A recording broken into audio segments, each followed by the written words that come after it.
Good morning, everyone, and welcome to Living a Happier Life's Monday Motivational Minute. I'm Tara, and every week I try to share some of what I've learned to hopefully make your life a little bit easier.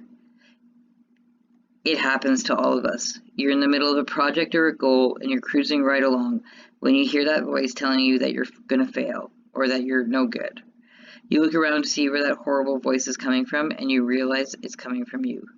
This isn't new, though. This voice always speaks up at the most inconvenient times, and sometimes even causes you to give up. So today we're going to discuss 5 different tools to minimize negative self-talk. Number 1, pay attention and catch criticism. Sometimes we're so used to our negative thoughts that we don't even notice when they crop up. You can't change your thoughts if you don't notice they're there. So the first thing you need to do is to pay attention and try to notice when your thoughts aren't quite as positive as you'd like them to be. Number 2, remind yourself that you don't always think the truth. Many times our thoughts are outright lies. Many of our beliefs about ourselves are outdated and don't fit anymore, if they ever even have in the first place. Like, if you're continually calling yourself stupid and that thought originated from failing a grade 6 science test, are you really stupid, or is it an outdated, untrue belief? Number 3, give your negative brain a silly nickname.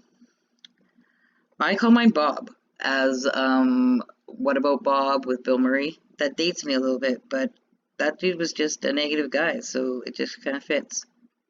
But when you give your inner critic a nickname, it becomes more tangible and easier to disagree with. It becomes less threatening, and you can just become more logical with a tangible entity, even if it's your negative brain.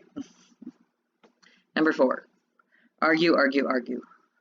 My favorite way to dispel some of these thoughts is to fight them with logic. For example, because I'm such an introvert, I sometimes use my shyness as a crutch against succeeding. So I'll argue with my brain and I'll point at examples where I can prove Bob wrong. For example, like, I'm a waitress, so I'm always out there, go, go, go, talking to everybody, and I do it well when I'm working. So it kind of dispels the argument that I can't talk to anybody in a professional setting. And number 5, what would you tell your friend?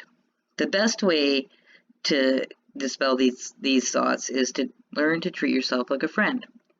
If your bestie came up to you and said she felt like a failure, what would you say to her? We tend to be harder on ourselves than anybody else, instead of treating us like the best friends that we should be with ourselves.